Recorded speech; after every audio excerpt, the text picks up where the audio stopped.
Welcome back to the Nimble Youth Podcast. I'm your host, Matt Butterman, and today we're continuing our series on depression across the age span for young people.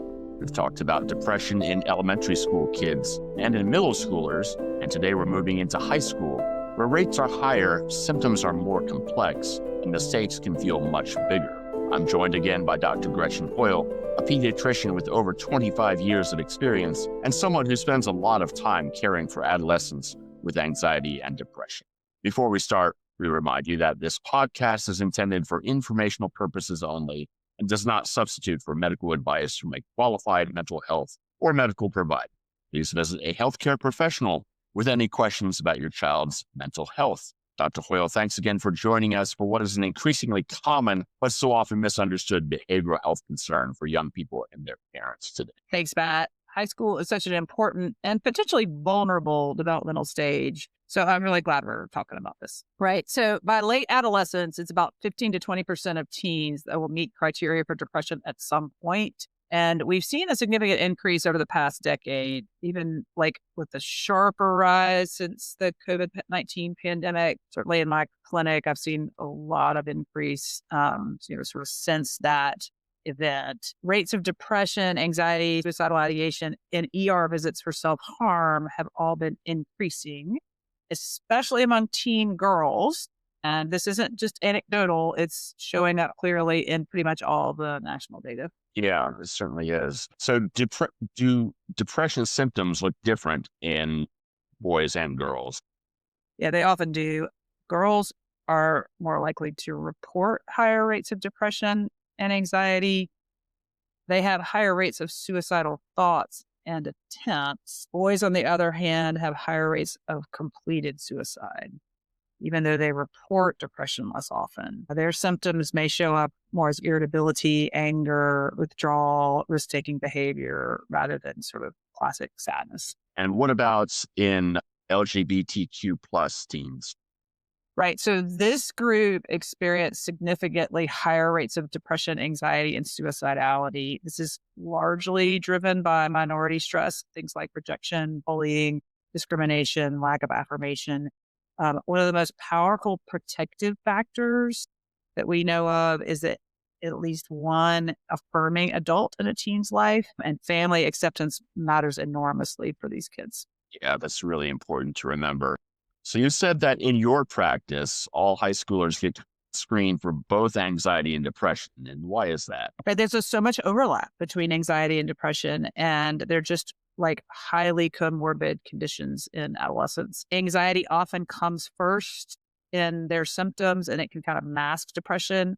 So we routinely use both the PHQ-9 to screen for depression and the GAD-7 to screen for anxiety in people age 12 and up. So pretty much all high schoolers for sure. Yeah. And as we asked, or we discussed in the last episode as well, the PHQ-9 includes a question about suicide ideation.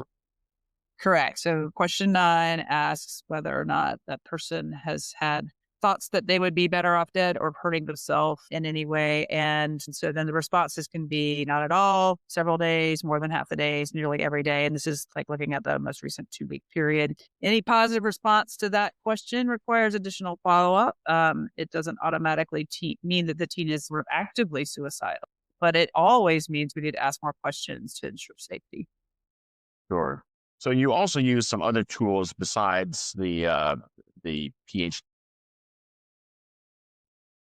We do. And a lot of times I think of this as because we do use these tools are readily available, but they were originally designed for adult patients. And so there are some additional information that I like to get for folks who are in that pediatric age group. And so I will often add the SCARED questionnaire. That one's normed all the way up to age 17. And that helps me understand what sort of subtypes of anxiety they're having.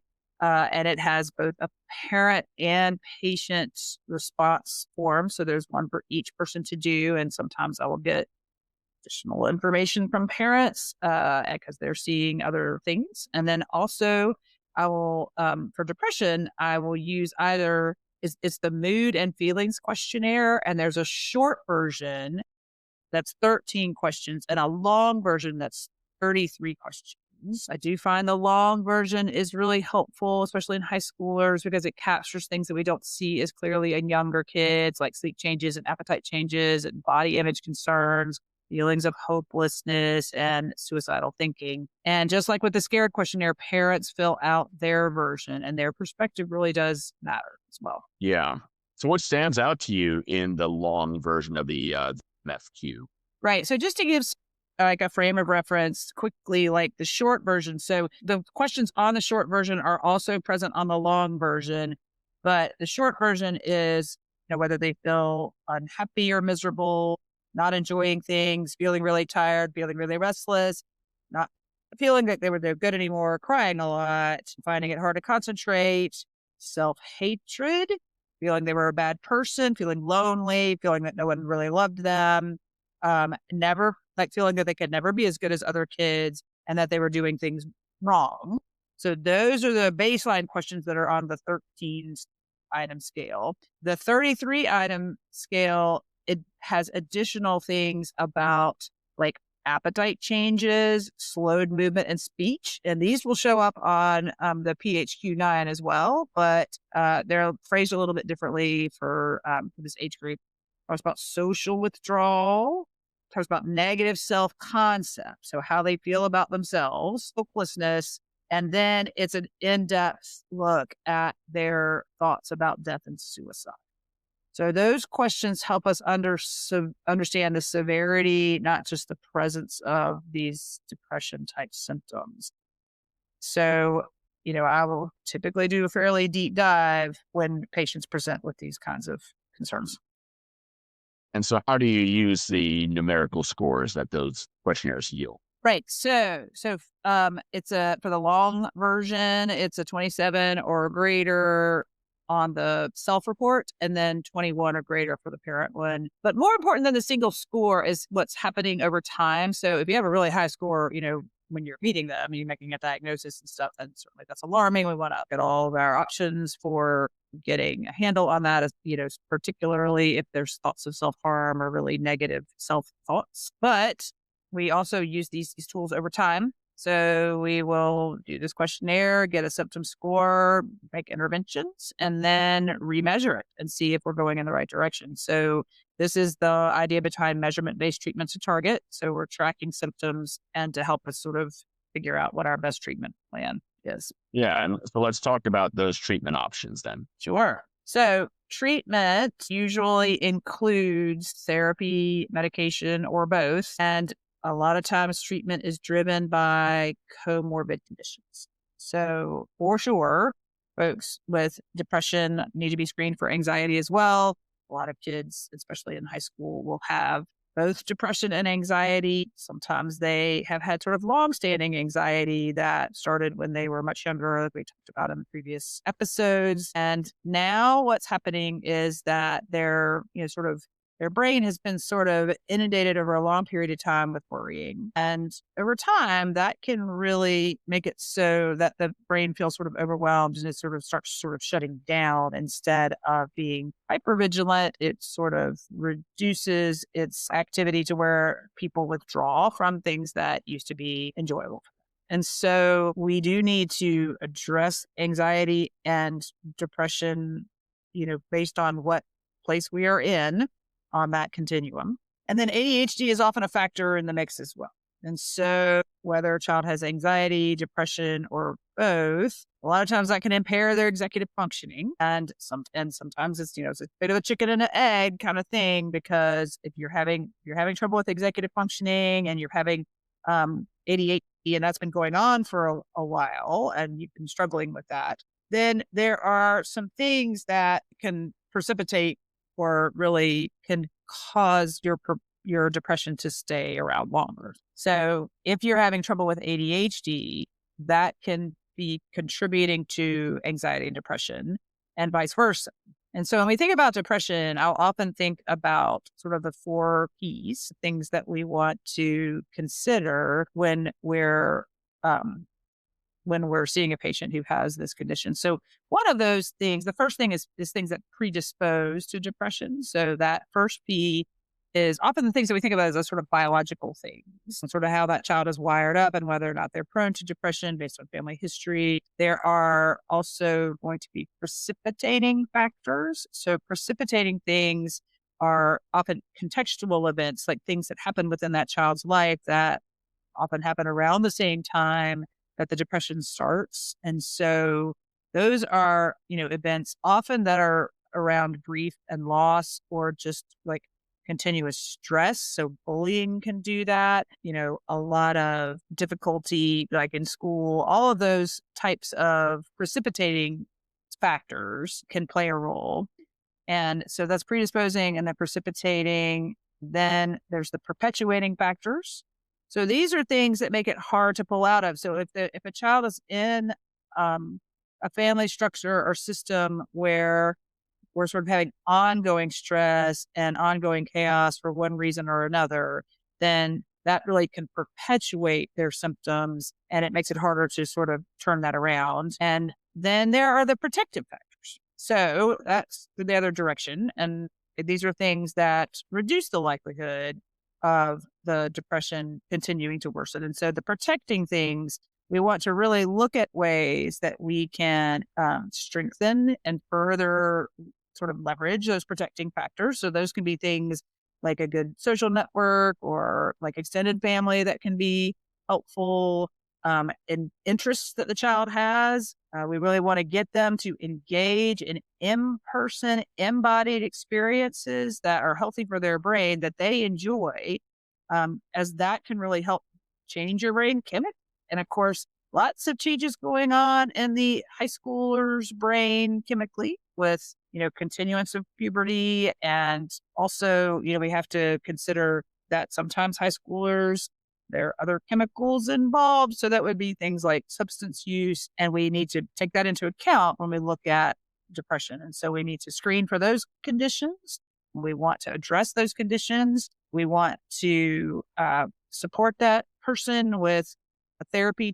The most common version that we use is cognitive behavioral therapy or CBT. And that is basically, helping your brain get involved with what's happening with your thoughts and feelings and behaviors. And those things contribute to each other. And so training your brain to be able to like modify negative self-talk and negative thoughts about yourself and negative thoughts about your, like what's happening for, how you are doing. Those are all things that can be helpful in trying to work with. And so we're wanting to engage in, helping the brain find better ways to think about what's happening. But we also want to improve what's happening in the environment if we need to.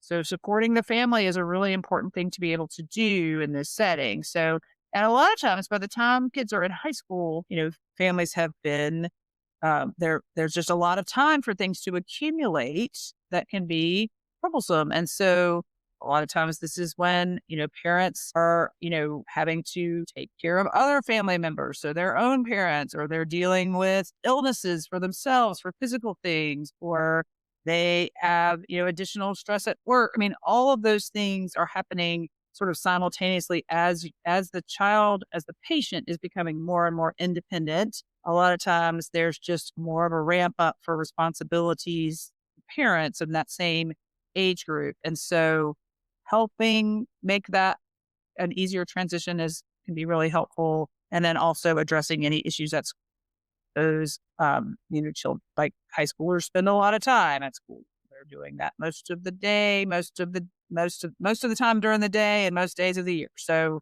we're right at that. And so it's important to try to, the patient and their family and their community and their environment and all the things that go into affecting their mental health. And so keeping all of that in mind, and we want to do all of those things, but then we also find that there's very good evidence that medication is helpful in this scenario, especially when you pair it with the other interventions that we were talking about. And so for most people, what we're going to be using are medicines that help upregulate the amount of serotonin that is available, or it actually specifically reduces the rate at which serotonin is cleared from the place of connection between nerve cells. And so in the brain. And so we're going to make serotonin more available in the brain. And that tends to give people a sense of well-being and calm and makes it so that things that are, unexpected are a little bit more tolerable. And so for folks with anxiety and depression, like having some help chemically can be extremely beneficial. And so again, I'll say in a lot of these episodes that if I could wake up in a world where nobody needed medicine, I would love that, because it would mean that you weren't having trouble with anxiety and depression or ADHD. But that's just not the world that we live in. And so I think it's important, especially in these very critical years, to use all the tools in our toolbox that are appropriate. And so that is part of making that assessment and then making a treatment plan to use all of the things that we have at our disposal. Yeah. And going back to what you were talking about earlier, the interplay of the environment, the family situation, plus all these sort of chemical changes that are going on in the body. It seems like this is a really good use for the collaborative care model where you're dealing with the holistic system, right? You're looking at everything that's affecting the child's behaviors. Absolutely. So it will provide, support for the patient and for the parents. Well, I've both been there as far as raising children through that age group. It can be challenging for all sorts of reasons. And so, and a lot of times having a third party person involved is really helpful. I feel like a lot of times parents can be, articulating, very, very, very good advice, but it's just not that the patient can't really accept that. It's that idea that, sometimes your teenagers, it feels like they're allergic to your voice and you need somebody else's voice to come in and explain what kind of choices we want to do, what kind of things we want to do to try to get them feeling better, and to articulate that, this is not a weakness. It's not something that anyone did, wrong. It's just a matter of just like with any other condition. So with asthma and diabetes, we use medicine to treat those conditions. And the brain is an organ, just like the other organs in our body. And sometimes things aren't going right with that. And so using medication to do that is helpful. And then also using all of these other interventions can be helpful. And so that model, I do feel like, is extremely helpful. That third party person who can support both sides of this equation has just been extremely valuable to a lot of our families. So again, in closing, if there's one message you want parents to remember from this episode, what would that be? Right. So that depression in high schoolers is pretty common. I mean, comparison to other age groups. It often runs in connection with anxiety and ADHD. It can cause some serious troubles. And so it's very treatable.